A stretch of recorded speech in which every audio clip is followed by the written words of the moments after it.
Assalamualaikum warahmatullahi wabarakatuh. My name is Sulastita Uda. This semester English study program.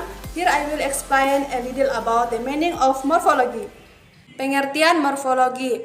Morphology is the study of forms, word formation, or it can be said that morphology is the branch of linguistics that deal with words, studies of structure of words. Jadi, morfologi adalah ilmu yang mempelajari tentang bentuk-bentukan kata, atau dapat dikatakan bahwa morfologi adalah cabang linguistik yang mempelajari tentang kata, mempelajari tentang struktur kata. Open categories verbs, noun, lexical, close categories adjective, adverb. Berikut ini adalah pendapat tentang para ahli morfologi. KR 1994, morfologi adalah mengenai bentuk dan pembentukan kata. Menurut Kridela Kesana 1993, morfologi adalah bidang linguistik yang mempelajari morfem dan kombinasi-kombinasinya, bagian dari struktur bahasa yang mencakup kata dan bagian kata yang morfem. Menurut Kraft 1984, morfologi bagian dari tata bahasa yang membicarakan bentuk kata. Menurut Ramlan 1987, morfologi adalah ilmu bahasa yang mempelajari seluk-beluk kata serta fungsi perubahan-perubahan bentuk kata untuk fungsi gramatikal maupun fungsi semantik. Morfem.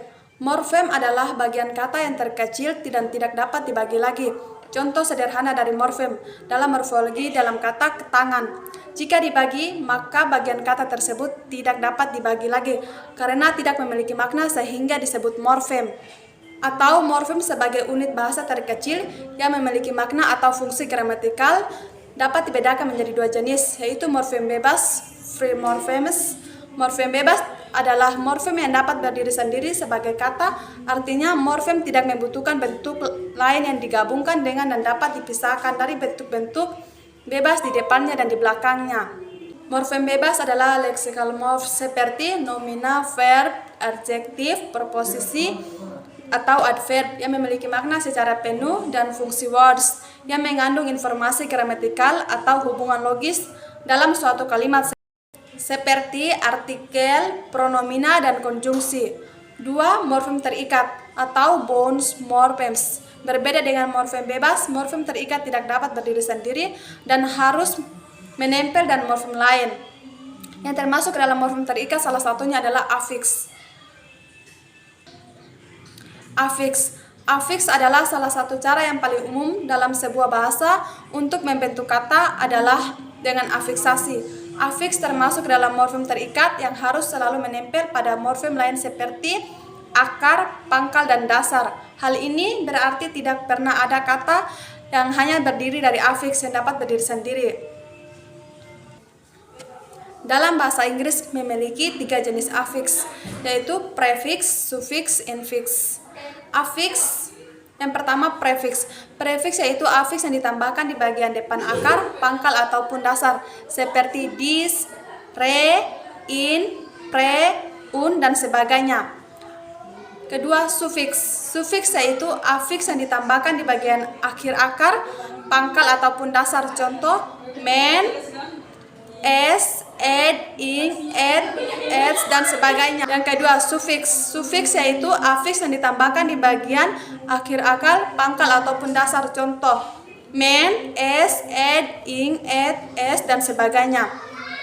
Sufiks adalah jenis afiks yang paling lazim terdapat di berbagai bahasa di dunia. Yang terakhir, infiks atau yang ketiga. Infiks berbeda dengan prefix dan sufiks. Meskipun ada, namun infiks sangat jarang ditemui dalam bahasa Inggris. Contoh dalam infiks. Infiks yaitu R, M, L. What is compound word? Compound word yang dalam bahasa Indonesia serupa dengan kata majemuk, merupakan gabungan dari beberapa kata yang membentuk suatu kata baru dengan makna yang berbeda pula. Contoh compound word yang sudah tidak asing lagi di telinga kita adalah ice cream. Ice cream adalah terdiri dari 2 kata dasar, yaitu ice dan cream. Dan sebagai compound word, ice cream memiliki makna tersendiri terlepas dari unsur pembentuknya. Jenis-jenis compound word, kinds of compound word, atau jenis kata majemuk. dalam bahasa Inggris memiliki 3 compound word. Yang pertama, 1. Open compound word. Speak atau open compound word menuliskan unsur-unsur kata pembentuknya secara terpisah, contoh ice cream.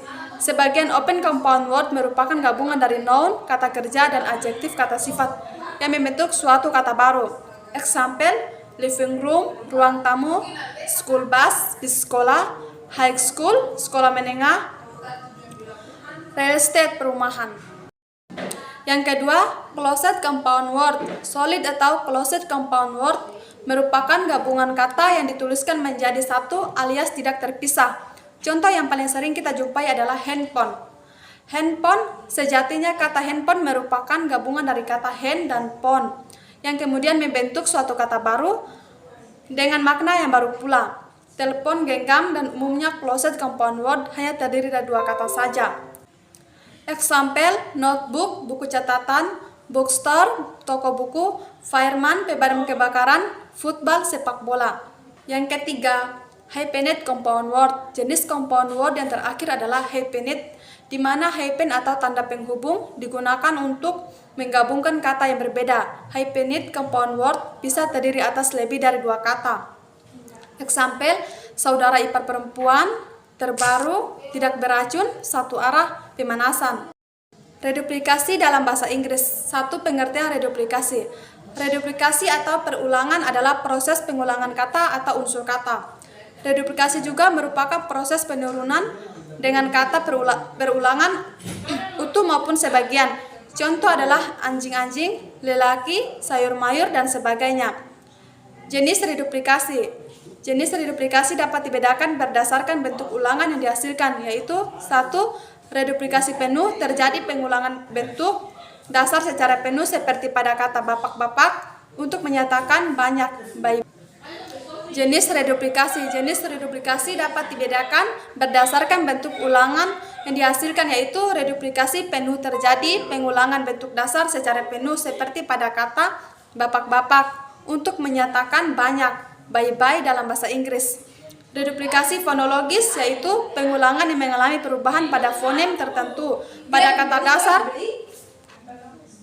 Reduplikasi fonologis yaitu pengulangan yang mengalami perubahan pada fonem tertentu pada kata dasar yang diulang, misalnya pada bahasa Inggris nisnas, mal, ornamen. 3. Reduplikasi parsial yaitu terjadi pengulangan pada bagian dari kata seperti pengulangan pada suku kata tertentu, misalnya laki-laki menjadi lelaki, mengalami pemanggalan, kemudian mengalami proses perubahan fonem menjadi lelaki. Reduplikasi yang berkombinasi dengan proses pembubuhan afiks seperti dalam contoh kemerah-merahan, menyerupai warna merah. Word formation. Word formation merupakan pembentukan kata dengan beberapa cara seperti penggabungan, peringkasan, pembejaman kata dari bahasa lain sehingga akan menghasilkan bentuk kata baru. Ada beberapa proses pembentukan kata dalam bahasa Inggris seperti conversion, borrowing, blending, clipping, batch formation, dan lain sebagainya.